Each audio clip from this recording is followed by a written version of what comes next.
Palakpakan kayo ni mama dalawa dyan.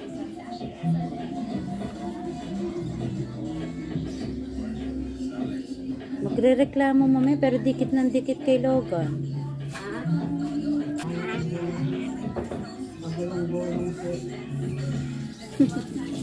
Eds.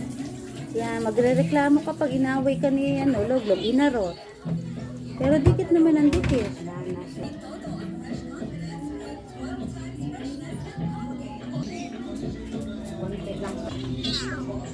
Oh, umalis ka kaya dyan.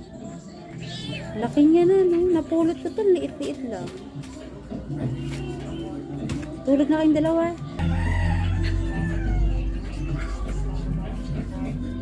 O, diba? Sa bagay nung napulot ko itong si Edsy, sila na talaga daw bags eh.